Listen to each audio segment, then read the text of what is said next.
Welcome to one of the most disturbing cases recorded in the history of Beaufort County, South Carolina.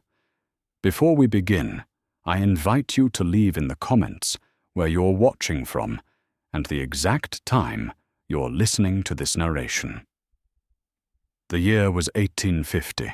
when a 7-year-old slave boy named Samuel stood in the manor house of the Whitmore plantation, where his mother, Dinah, worked as a lady's maid. The child had been sent to deliver fresh linens when he passed a gilt-edged mirror hanging in the entrance hall. What he saw in that reflection would shatter years of carefully maintained silence. When Samuel turned to his mother with an innocent question about his resemblance to the plantation master, the words that left his lips set in motion a series of events that would be documented in court records, witness testimonies, and sealed family letters for generations to come. According to testimony later provided by the household cook, Martha Henderson, Samuel had stopped before the mirror positioned directly across from a large oil portrait of Master Richard Whitmore in his formal attire, the resemblance between the child's features and those captured in the painting, creating an unmistakable parallel that even a 7-year-old could recognize. The boy reportedly asked his mother why the master's face looked so much like his own, why they shared the same unusual gray-green eyes,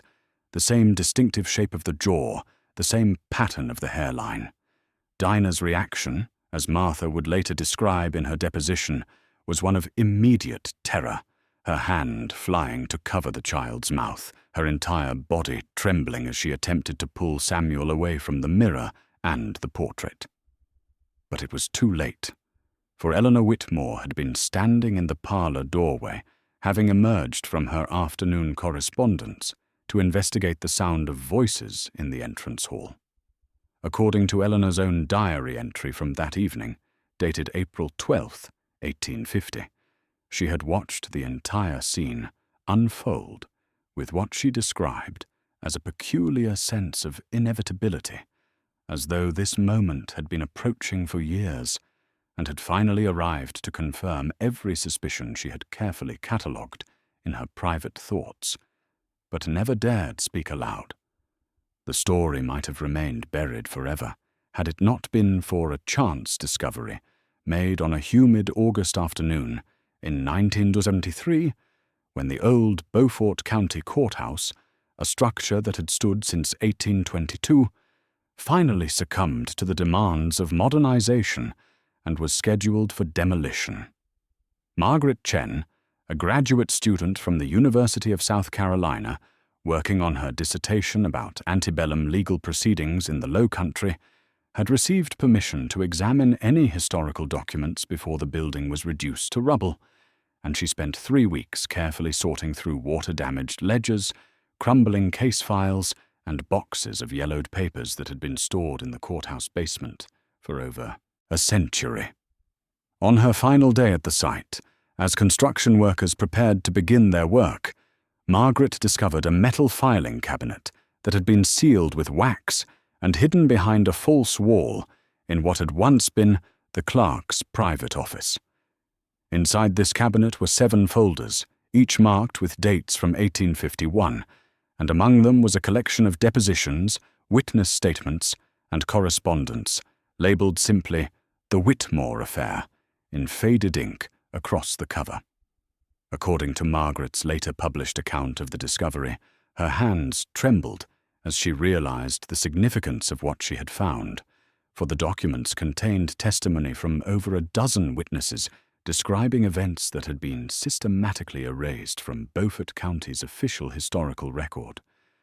The case had never gone to trial, the documents revealed, having been resolved through what the presiding judge's notes described as a private settlement between interested parties,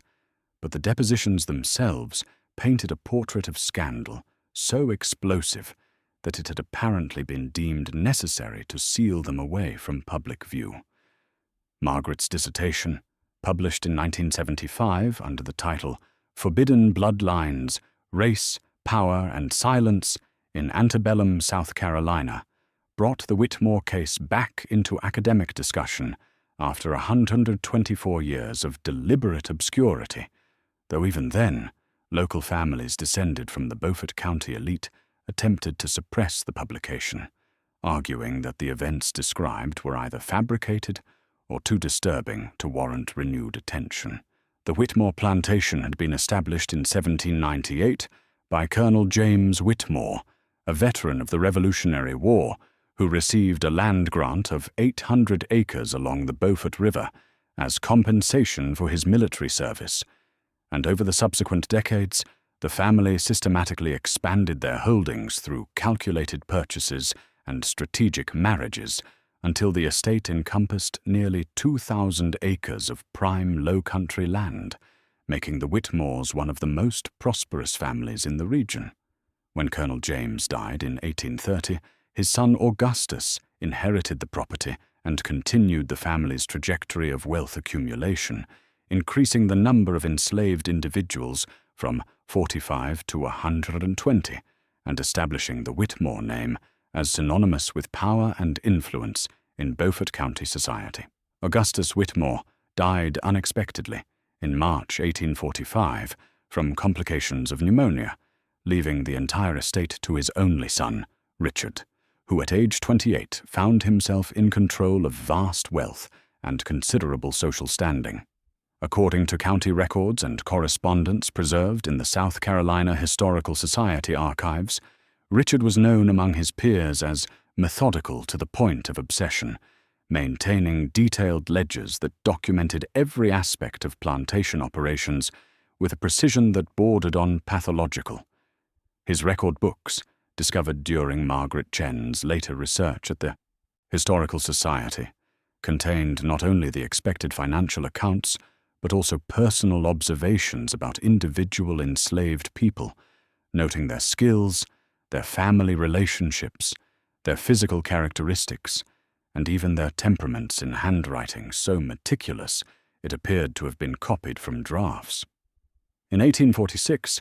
Richard married Eleanor Prescott, the daughter of Charleston shipping magnate William Prescott, in a union that contemporaneous newspaper accounts described as the merger of two of South Carolina's most distinguished families. The marriage was arranged by the families rather than born of romantic attachment, a fact that Eleanor herself would later reference obliquely in her diary entries, writing that she had entered matrimony with a sense of duty rather than affection. The couple took up residence in the Whitmore Manor House, a structure that had been renovated and expanded specifically for the new bride, its white columns and elaborate gardens reflecting the wealth and status that both families sought to project to Beaufort County society. Court records preserved in the Charleston County Archives document a slave auction held on September 14, 1842, at Ryan's Mart on Chalmers Street, one of the city's primary venues for such transactions, and among the bills of sale from that day is a document that would not be discovered until 2001, when a researcher named Dr. Thomas Beaumont was conducting an inventory of auction records for a digital preservation project. The bill of sale, written in the distinctive copperplate script common to commercial documents of the era, records the purchase of a 16-year-old girl named Dinah, described in the auctioneer's notes as skilled in fine needlework, experienced in household service, and possessing what the document refers to, with uncomfortable specificity, as a light complexion suitable for indoor work. What makes this particular transaction remarkable, according to Dr. Beaumont's analysis, is that the purchaser's signature belongs to Richard Whitmore himself rather than to his plantation overseer, a deviation from standard practice that suggests unusual personal interest in the acquisition. Wealthy plantation owners of that period typically delegated the task of purchasing enslaved people to their overseers or business agents, attending auctions personally only when acquiring individuals with highly specialized skills or when making purchases of significant financial magnitude. Yet Richard Whitmore, who was only 25 years old at the time and had not yet inherited the full Whitmore estate, travelled from Beaufort to Charleston specifically to attend this auction, and personally selected Dinah from among dozens of individuals offered for sale that day. The bill of sale indicates Richard paid $650, a substantial sum that exceeded the average price for enslaved domestic workers by nearly $200, suggesting either exceptional skills or other attributes that Richard found particularly valuable. Plantation records from 1842, cross-referenced with the purchase date, show that Dinah was immediately assigned to work in the main house rather than in the fields or even in the outdoor kitchens where most domestic workers began their service. And more significantly, she was given quarters in a small room adjacent to the main house rather than in the slave quarters located half a mile from the manor, an arrangement that placed her in constant proximity to the family's private living spaces. Eleanor Whitmore's diary, a leather-bound volume discovered in 1968 by her great-great-niece during the clearing of an attic in the family's Charleston townhouse, provides the most intimate window into the psychological torment that unfolded within the Whitmore Manor House during the years leading up to Samuel's fateful question. The diary, which spans from Eleanor's wedding day in June 1846 to just weeks before her death in 1858,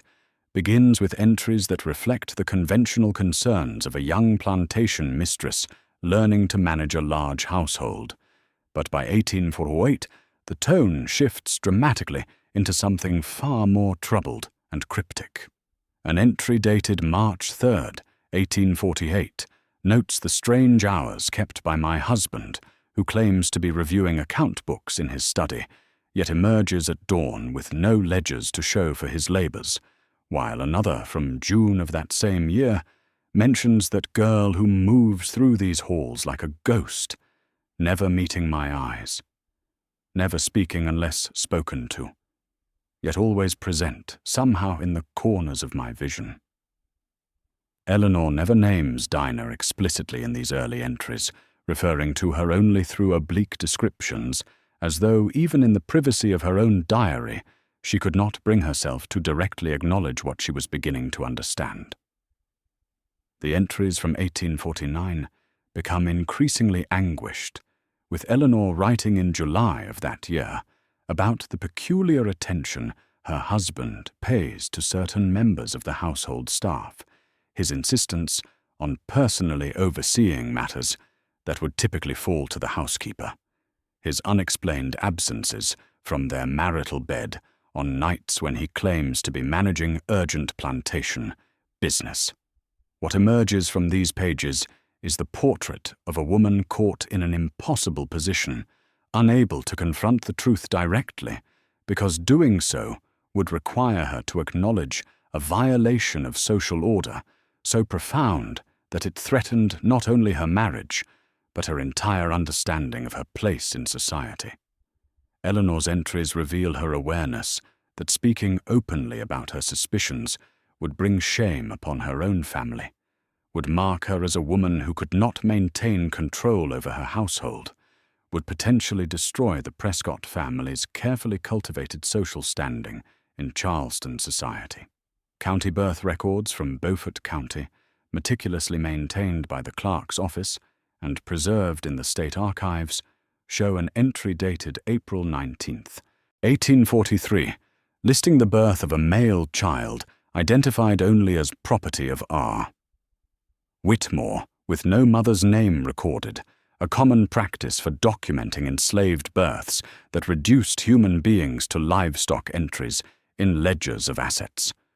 What makes this particular entry notable, according to researchers who have examined these records, is the unusual detail that follows the basic information, a notation indicating the child was born in the main house rather than in the slave quarters, a circumstance so rare as to appear in fewer than 1% of enslaved birth records from this period, and typically reserved only for cases where the mother served as a wet nurse or where medical complications required the attendance of the family's personal physician. The parish register from St. Helena's Episcopal Church, the congregation attended by the Whitmore family, contains a separate entry dated May 2nd, 1843, recording the private baptism of an infant named Samuel, performed by Reverend Charles Middleton at the Whitmore plantation rather than during regular Sunday services,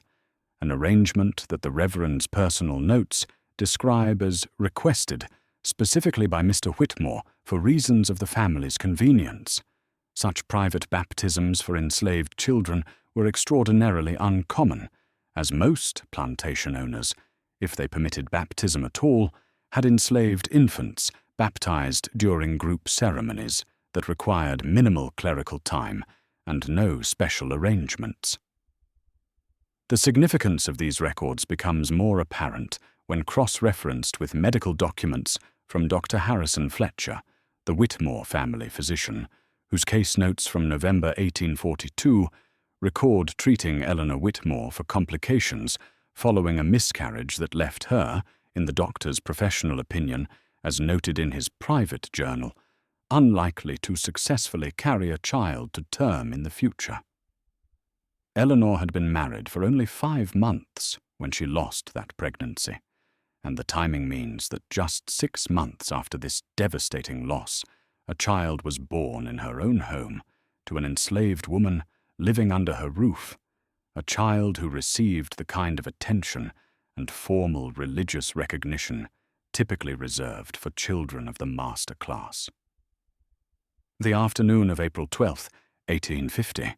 marked the moment when years of carefully maintained silence finally collapsed under the weight of a child's innocent observation, and according to multiple accounts preserved in documents discovered decades later, the Whitmore household descended into chaos within minutes of Samuel's question before the mirror. A letter written by Dr. Harrison Fletcher to his colleague in Charleston, found in 1989 among Fletcher's professional correspondence stored at the Medical University of South Carolina archives, describes being summoned to the Whitmore plantation with unusual urgency that same evening, arriving to find what he characterized as a scene of such distress as I have rarely witnessed in 30 years of attending to the ailments of this county's most prominent families. Fletcher's letter, dated April 13th and written the morning after the incident, provides the most detailed account of what transpired in those chaotic hours, describing how he found Eleanor Whitmore in a state of extreme agitation, her voice raised in a manner wholly inconsistent with her typical comportment, directing accusations at her husband in the presence of not only the enslaved woman Dinah and the child Samuel, but also before several members of the household staff who had been drawn by the commotion. According to Fletcher's account, Eleanor had apparently seized Dinah by the arm and physically positioned her next to Richard, forcing the two to stand side by side with young Samuel between them, creating a tableau that made the resemblance between father and son impossible to deny or dismiss. The doctor's letter notes that Richard Whitmore, ordinarily a man of rigid self-control and measured speech, appeared unable to formulate coherent responses to his wife's accusations, instead retreating into silence, while Eleanor enumerated years of suspicions, late-night movements through the house, unexplained attentions paid to Dinah, the convenient assignment of the woman to quarters so close to the master's private rooms. Fletcher wrote that he had been summoned ostensibly to attend to Eleanor's nerves, but that it became immediately apparent that no medical intervention could address the fundamental rupture that had occurred, for accusations had been spoken that could never be unspoken. Truths had been dragged into daylight that could never be returned to shadow. Among the sealed documents discovered by Margaret Chen in 1973 was a deposition taken from James Wickham, the overseer of the Whitmore plantation, whose testimony was recorded on April 9, 1851, nearly a year after the confrontation in the manor house, and whose words reveal both what he witnessed and what he was carefully attempting not to say. Wickham's deposition, taken by attorneys representing Eleanor Whitmore's family, in what the documents suggest were proceedings related to a potential separation or annulment, shows a man struggling to balance loyalty to his employer against the pressure of sworn testimony and the threat of perjury charges. According to the transcript, Wickham stated that during the years 1842 and 1843, he had on several occasions observed Master Whitmore walking alone toward the slave quarters well after dark, at hours when plantation business would not typically require the master's personal attention, and that upon inquiring about these nocturnal visits, he had been told by Richard that he was conducting inspections of property and ensuring security, explanations that Wickham claimed to have accepted without further question at the time. The deposition reveals that Wickham was aware of the unusual living arrangements for Dinah, who, unlike the other enslaved women on the plantation, was housed not in the communal quarters where female domestic workers typically resided, but in a small, separate cabin that had been constructed, according to Wickham's testimony, at Master Whitmore's specific instruction shortly after Dinah's arrival from Charleston. Wickham's statement describes this cabin as positioned between the main house and the larger slave quarters, isolated from other structures by a stand of trees that obscured it from casual observation, and notes that Dinah was forbidden from socializing with other enslaved people during her limited free hours, a restriction that Wickham characterized as necessary for maintaining household discipline, but which clearly served another purpose entirely. The testimony shows Wickham attempting to frame these observations in the most innocent possible terms, describing Richard's behavior as perhaps unusual, but not improper. Yet the very details he provides confirm a pattern of isolated access and deliberate concealment. Correspondence preserved in the Prescott family papers at the South Carolina Historical Society reveals that in the weeks following the confrontation, Eleanor's family convened what can only be described as a crisis council to determine how best to contain the scandal and protect both the Prescott and Whitmore names from irreparable damage.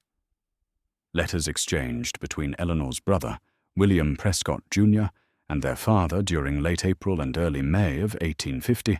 show a family far more concerned with social standing than with questions of morality or justice, their primary focus being the preservation of reputation rather than addressing the profound violations that had occurred. A letter from William to his father, dated April 28, 1850, outlined several potential courses of action that had been discussed during a meeting held at the Prescott Charleston residence, options that included sending Dinah to a plantation in the Deep South, where she would have no contact with the Beaufort County community, selling Samuel to a different owner to separate him permanently from both parents, and maintaining absolute public denial of any impropriety, while privately arranging a financial settlement that would compensate Eleanor for the humiliation she had endured. The letters reveal that the Prescott family was less concerned with Dinah's fate or Samuel's welfare than with ensuring that no scandal reached Charleston society circles, where the family's shipping business depended on maintaining relationships with other elite families who would view such a situation as an intolerable breach of social codes. William's correspondence includes a particularly chilling assessment of the situation, noting that while other aspects of the affair might be denied or obscured, the child is living evidence that cannot be explained away. His very existence and unmistakable resemblance to Richard Whitmore, making any claim of innocence impossible to sustain among those who had seen Samuel. The letters indicate that Eleanor's father was prepared to provide financial support for a legal separation, but only if the matter could be resolved without public proceedings that would expose the family to gossip and speculation, a condition that ultimately shaped the resolution that would be reached in the following weeks. The sealed court documents discovered by Margaret Chen included depositions from 3 enslaved house servants, Martha Henderson the cook, Abigail Thompson, who worked in the laundry, and Esther Williams, who assisted with cleaning the main house, each woman questioned separately by attorneys in April 1851, yet all three providing testimony that corroborated the same disturbing patterns of behavior and control. Martha Henderson's deposition, the most detailed of the three, describes how Dinah was explicitly forbidden from speaking with other enslaved people, except when household duties required brief exchanges, noting that Master Whitmore had given specific instructions that Dinah was to take her meals alone, and was not to participate in the evening gatherings that occurred in the slave quarters on Sunday evenings when fieldwork ceased. Abigail Thompson's testimony focuses on Dinah's physical state, describing multiple occasions when she encountered the young woman in the corridors of the main house with tears streaming down her face, her hands trembling, her demeanor suggesting what Abigail characterized in her statement as the bearing of one who has endured something terrible but cannot speak of it. Thompson's deposition notes that on at least 4 occasions between 1843 and 1845, she observed Dinah emerging from Master Whitmore's private study late at night, her dress disheveled and her eyes red from crying, though when Abigail attempted to offer comfort or ask what troubled her, Dinah would only shake her head and hurry away toward her isolated cabin. Esther Williams provided perhaps the most disturbing observation in her testimony, describing how, as Samuel grew from infant to young child, Master Whitmore took an unusual interest in the boy's development, often summoning him to the main house on pretexts of small errands that seemed designed merely to allow observation of the child, keeping Samuel close by in ways that struck Esther as unnatural for a master's attention to an enslaved child, creating what she described in her deposition as the impression that Master Whitmore wished to observe his own features taking shape in the boy's face as he grew. The resolution came swiftly and brutally in the 3rd week of May 1850,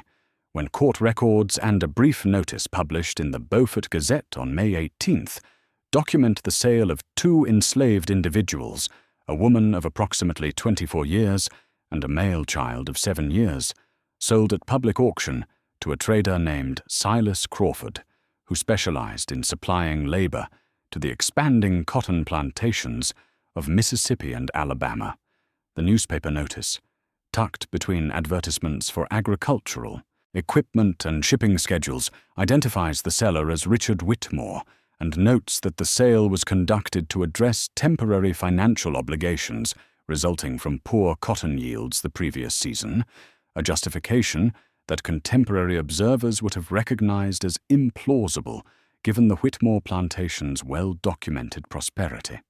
The auction records preserved in county files show that Dinah and Samuel were sold together as a lot for the sum of $950,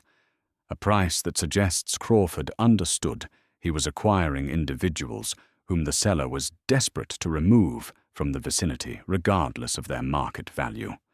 Eleanor Whitmore's diary entry from May 18, 1850, contains only 3 sentences, written in handwriting that appears notably more unsteady than her usual precise script, stating simply that it is done, that the mirrors in this house can no longer accuse us, but that she sees his face everywhere still, a reference that could apply equally to Samuel's features, or to the husband whose actions had created this entire catastrophe. What the official records do not capture, but what oral histories collected in the 1930s from descendants of Whitmore plantation enslaved people would later reveal, is that Dinah was given no opportunity to say goodbye to anyone, that she and Samuel were removed from the plantation before dawn on the morning of the sale, taken directly to the auction site, and sold before the breakfast hour to ensure minimal witness to their departure.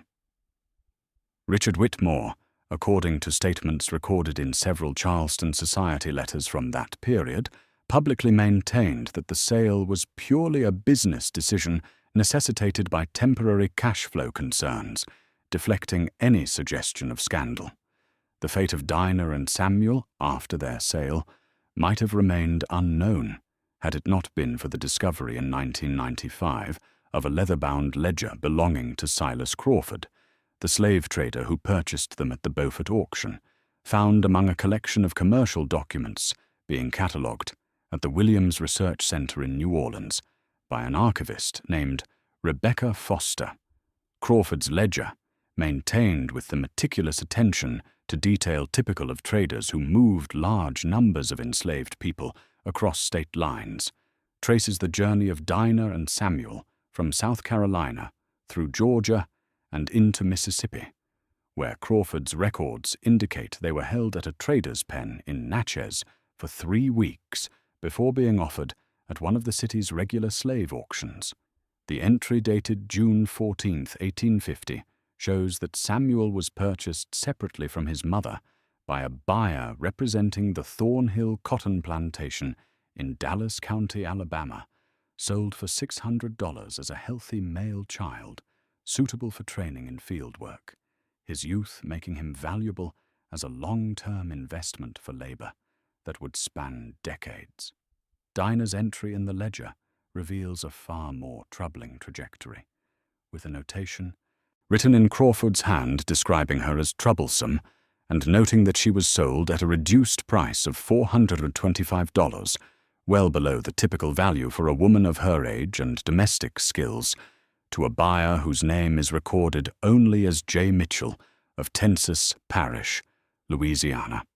What makes Dinah troublesome, the ledger does not specify,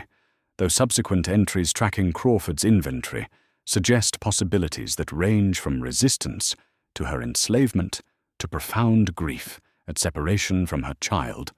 behaviors that would have made her less desirable to buyers seeking compliant household workers. The ledger shows that Dinah changed hands 3 times over the next 2 years, sold first by Mitchell in 1851, then again in 1852, each transaction occurring at prices that steadily decreased, suggesting either deteriorating physical condition, continued resistance, or a combination of factors that made her increasingly difficult to manage or place in stable work situations.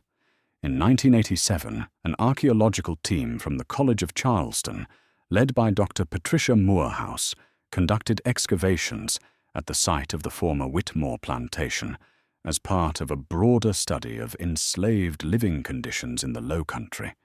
and among their findings was the foundation of a small cabin positioned approximately 200 yards from the main house, separated from the larger slave quarters by a grove of live oak trees that would have obscured it from view. The cabin's foundation, measuring only 12 feet by 10 feet, was considerably smaller than the communal structures that housed most enslaved workers, and the excavation revealed artifacts that painted a deeply disturbing picture of the space's purpose and the conditions endured by its occupant. Among the objects recovered from the cabin site were several crude wooden toys, including a carved horse and spinning top, items typically associated with young children, fragments of fabric that textile analysis identified as fine cotton and silk, wholly inappropriate for clothing provided to enslaved people, and most disturbingly, iron restraints that had been bolted directly into the cabin's interior wall at a height suggesting they were designed to secure someone in a standing or sitting position. Dr. Moorhouse's excavation report, published in 1989 in the journal Historical Archaeology, notes that these restraints showed evidence of sustained use based on wear patterns in the metal and stress marks on the wooden wall supports, indicating they were not merely decorative or symbolic, but had been employed regularly over an extended period. Perhaps the most haunting discovery was a fragment of a small leather-bound book, its pages water-damaged and mostly illegible, but containing several passages in a delicate feminine hand that handwriting analysis later suggested matched samples of writing attributed to Dinah in plantation records. The legible portions include a passage that reads, "He says, I must be grateful. He says, "Samuel is proof of his favor," words that reveal the psychological manipulation that accompanied physical coercion, the grotesque framing of exploitation as beneficence, the complete erasure of consent or humanity in the relationship between master and enslaved woman. Property records from Beaufort County show that Richard Whitmore lived for another 19 years after the sale of Dinah and Samuel, continuing to operate the plantation with apparent success despite the scandal that had consumed his household, though accounts from neighbors preserved in various letters suggest he became increasingly isolated from social circles that had once welcomed him, his marriage having effectively ended even before Eleanor's death. Eleanor Whitmore died on November 3, 1858, at the age of 36, her death certificate listing the cause as consumption, though her final diary entries suggest a woman who had lost the will to continue living in a house that had become a monument to betrayal and suffering. The diary entries from the last 6 months of Eleanor's life, written in progressively weaker handwriting as her illness advanced, reveal a woman haunted by the fate of the child who had exposed the truth she had long suspected, but could not acknowledge, with an entry from August 1858 stating that she thinks of that child often, calculating that he would be 15 years old by then, wondering whether he remembers the house where he was born, whether he knows the truth of what he is. Census records from 1850 and 1860 confirm that Eleanor never bore children of her own, the miscarriage of 1842 apparently having indeed left her unable to carry a pregnancy to term as Dr. Fletcher had privately predicted, a circumstance that must have deepened the cruelty of watching another woman bear her husband's child under her own roof. Richard Whitmore remarried in 1860 to a widow from Savannah, but this second marriage also produced no children, and when he died in 1869, likely from complications related to heart disease, according to records from his attending physician, he left the entire Whitmore estate not to direct descendants, but to distant cousins who had no connection to the events of 1850. The will, filed in Beaufort County Probate Court, makes no mention of any children, legitimate or otherwise, maintaining the fiction of childlessness to the very end. The final piece of this disturbing historical puzzle emerged through modern genealogical research conducted in 2010 by Dr. Jennifer Blake, a historian specializing in tracing the descendants of enslaved people through Freedmen's Bureau records and post-emancipation documents. Dr. Blake's research, published in the Journal of Southern History, identified a man named Samuel Whitmore, listed in Alabama Freedmen's Bureau records from 1866, who gave his age as approximately 23 and his birthplace as South Carolina, details that aligned with the child sold from the Whitmore plantation in 1850. The death certificate for this Samuel Whitmore, obtained from Dallas County, Alabama Vital Records, shows he died in 1901 at the estimated age of 58 and includes a notation describing distinctive scarring on his back consistent with severe punishment by whipping, marks that would have been inflicted during his years in bondage on the Alabama cotton plantation, where he had been purchased as a 7-year-old child. Dr. Blake conducted interviews with several families in Alabama who claimed descent from this Samuel Whitmore, and multiple descendants reported remarkably similar family stories about an ancestor who came from a big house in South Carolina, but never spoke of his origins, who bore visible scars from slavery, and who apparently carried secrets about his parentage that he took to his grave. The most definitive evidence came in 2015, when advances in genealogical DNA testing allowed Dr. Blake to arrange analysis comparing samples from Samuel's confirmed descendants with samples from living members of the Whitmore family line, descendants of Richard's cousins who had inherited the plantation in 1869. The DNA results published with appropriate ethical protocols protecting the privacy of living individuals, confirmed genetic links consistent with Samuel being Richard Whitmore's biological son, providing scientific validation of what a 7-year-old boy had recognized instinctively when he looked in a mirror and saw his own face reflected in the features of the man who claimed to own him, a moment of innocent truth-telling that exposed a relationship built on exploitation and erased humanity.